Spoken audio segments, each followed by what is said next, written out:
నమస్కారం. మన రాజ్యాంగంలో ఒక ముఖ్యమైన నియమముంది. దీని గురించి చాలా మందికి పెద్దగా తెలియదు. కానీ ఇదే ప్రధానమంత్రికి, రాష్ట్రపతికి మధ్య ఉన్న సంబంధాన్ని నిర్వచిస్తోంది. మన ప్రజాస్వామ్యానికి ఇది ఒక రకంగా పునాది లాంటిది. అదే ఆర్టికల్ 78. దాని గురించే ఈరోజు మనం మాట్లాడుకోబోతున్నాం. సరే, ఈరోజు మన ప్రయాణం ఎలా ఉండబోతోందంటే, ముందుగా ఆర్టికల్ 78 వెనక్కున్న అసలు ఐడియా ఏంటో చూద్దాం. ఆ తర్వాత ప్రధాని నిర్వర్తించాల్సిన ఆ 3 ముఖ్యమైన విధులేంటో తెలుసుకుందాం. మరి అసలు ఈ రూల్ ఎందుకు పెట్టారు, దాని వెనకున్న కారణమేంటి అది కూడా చూద్దాం. తర్వాత నిజ జీవితంలో ఈ చట్టం ఎలా పనిచేస్తోంది, దాని పర్యవసానాలు ఏంటో పరిశీలిద్దాం. ఇక చివరిగా ఇది మనలాంటి సాధారణ పౌరులకు ఎలాంటి శక్తినిస్తుందో కూడా తెలుసుకుందాం. రైట్, మొదటి సెక్షన్లోకి వెళదాం. ఇక్కడే మనం అసలు పునాది వేస్తున్నాం. ప్రధానమంత్రి, రాష్ట్రపతి మధ్య ఉండే ఆ కీలకమైన బంధం ఎలాంటిదో అర్థం చేసుకోబోతున్నాం. ఈ మాటలు గమనించండి. ఇదేదో సామెత కాదు. ఆర్టికల్ 78 సారాంశాన్ని పట్టి చూపిస్తుంది. అంటే ప్రధానమంత్రి పదవిలోకి ఎవరైనా రావచ్చు.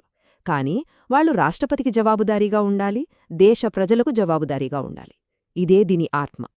సో ఇక్కడున్న తేడాను సింపుల్గా అర్థం చేసుకోవాలి. ఇది చాలా చిన్న విషయమే, అయినా చాలా శక్తివంతమైనది. ప్రధానమంత్రి దేశాన్ని నడిపే ఇంజిన్ లాంటివాళ్లు, కాని రాష్ట్రపతి మొత్తం దేశానికే ప్రాతినిధ్యం వహించే అధిపతి అన్నమాట.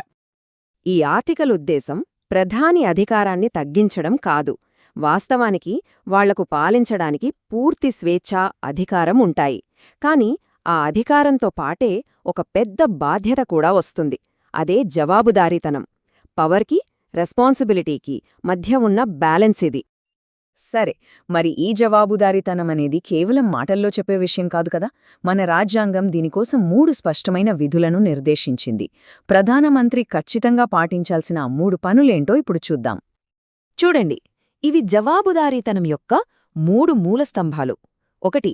ప్రభుత్వం తీసుకునే ప్రతి పెద్ద నిర్ణయం గురించి రాష్ట్రపతికి చెప్పాలి. 2. రాష్ట్రపతి ఏదైనా సమాచారం అడిగితే అది ఫైల్ అయినా, రిపోర్ట్ అయినా ఖచ్చితంగా ఇవ్వాలి. ఇక 3. క్యాబినెట్ తీసుకున్న ప్రతి నిర్ణయంపైన ఒక నివేదిక సమర్పించాలి. ఈ 3 పారదర్శక పాలనకు పునాది వేస్తాయి. ఓకే, ఈ విధులు ఏంటో మనకు అర్థమైంది. కానీ అసలు ప్రశ్నేంటంటే, ఇవి ఎందుకు అవసరం? రాజ్యాంగాన్ని రాసినవాళ్లు ఈ నియమాన్ని అంత ముఖ్యమైనదిగా ఎందుకు భావించారు? దాని వెనుకున్న కారణాలేంటో చూద్దాం. ఈ స్లైడ్లో ఉన్న ప్రతి పాయింట్ వెనుక ఒక పెద్ద ఆలోచన ఉంది. ప్రధానమంత్రి చేతిలో అధికారం కేంద్రీకృతం కాకుండా చూడడం, రాష్ట్రపతిని రాజ్యాంగ పరిరక్షకుడిగా నిలబెట్టడం, ప్రభుత్వంలో పారదర్శకత తీసుకురావడం, ఇవన్నీ ఒకే లక్ష్యం కోసం పెట్టారు. అదేంటంటే, అధికారం ఎప్పుడూ ఒకరి చేతిలో ఇరుక్కుపోకూడదు.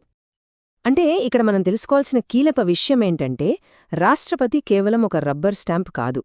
ఆర్టికల్ 78 వాళ్లకొక క్రియాశీలమైన పాత్రను ఇస్తోంది. అదే పర్యవేక్షణ. ఇప్పటివరకు మనం సిద్ధాంతం గురించి మాట్లాడుకున్నాం. కానీ నిజ జీవితంలో ఈ ఆర్టికల్ ఎలా పనిచేస్తుంది? దీన్ని ఉల్లంఘిస్తే ఏమవుతుంది? ఆధునిక కాలంలో ఏమైనా మార్పులొచ్చాయా? ఇప్పుడు ఆ వివరాల్లోకి వెళ్దాం. ఇక్కడ చాలా ఆసక్తికరమైన విషయముంది. ఆర్టికల్ 78ని మార్చలేదు, కానీ టెక్నాలజీ వల్ల దాని స్ఫూర్తి మరింత బలపడింది. ఇప్పుడు అన్ని ఫైల్స్, డిజిటల్ కమ్యూనికేషన్స్ కదా. దీనివల్ల పారదర్శకతను పాటించడం ఇప్పుడింకా సులభం, తప్పనిసరి కూడా. సరే, నియమాలైతే ఉన్నాయి. మరి వాటిని ఎవరైనా బ్రేక్ చేస్తే నిజంగా ఏమైనా పరిణామాలుంటాయా? ఈ ప్రశ్నకు సమాధానం చూద్దాం. చూడండి, ఆర్టికల్ 78ని ఉల్లంఘించినందుకు డైరెక్ట్గా శిక్ష ఉండకపోవచ్చు. కాని దానికి సంబంధించిన పనులు చేస్తే మాత్రం వేరే చట్టాల కింద కఠోరమైన శిక్షలు ఉన్నాయి. ఈ టేబుల్ చూస్తే అర్థమవుతుంది. పాత ఐపీసీ స్థానంలో వచ్చిన కొత్త బిఎన్ఎస్ చట్టంలో ప్రభుత్వ రహస్యాలు కాపాడకపోయినా, డిజిటల్ రికార్డులు నాశనం చేసినా శిక్షలను మరింత కఠినతరం చేశారు. ఈ శిక్షలు కూడా చిన్నవేమే కాదు. జాతీయ భద్రతకు సంబంధించిన విషయాల్లో ఉల్లంఘన జరిగితే ఏకంగా 7 ఏళ్ల వరకు జైలు శిక్ష పడే అవకాశం ఉంది. అంటే ఈ బాధ్యతను చాలా సీరియస్గా తీసుకుంటారన్నమాట. ఇప్పటిదాకా మనం నాయకుల బాధ్యతల గురించి మాట్లాడుకున్నాం. ఇప్పుడు అసలు విషయానికొద్దాం. మన గురించి, అంటే సాధారణ పౌరుల గురించి. ఈ ఆర్టికల్ మనకు ఎలాంటి శక్తినిస్తుంది? మన ప్రజాస్వామ్యంలో మన పాత్ర ఏంటో ఈ చివరి విభాగంలో చూద్దాం. ఈ స్లైడ్ మన చేతిలో ఉన్న ఆయుధాలను చూపిస్తోంది. ఏదైనా ప్రభుత్వ నిర్ణయంపై డౌట్ వస్తే వెంటనే ఆర్టీఐ ఫైల్ చేయొచ్చు. ప్రభుత్వం రహస్యంగా ఏదో చేస్తోంది అని అనిపిస్తే నేరుగా కోర్టుకే వెళ్ళొచ్చు. అంటే ఆర్టికల్ 78 కేవలం కాగితం మీద నియమం కాదు, అది మనకు జవాబుదారీతనాన్ని డిమాండ్ చేసే హక్కునిస్తోంది. ఇది కేవలం థియరీ కాదు, ప్రాక్టికల్గా జరుగుతూనే ఉంటుంది. ప్రతివారం ప్రధాని రాష్ట్రపతికి ఇంటెలిజెన్స్ బ్రీఫింగ్స్ ఇస్తారు. పెద్ద పెద్ద సంస్కరణలు అంటే జీఎస్టీ లేదా డిమానిటైజేషన్ లాంటివి వచ్చినప్పుడు వాటి గురించి రాష్ట్రపతికి వివరించాలి. అంతెందుకు, కార్గిల్ యుద్ధం లాంటి సంక్షోభాల సమయంలో కూడా ప్రభుత్వం ఏం చేసిందో రాష్ట్రపతి ప్రశ్నించవచ్చు.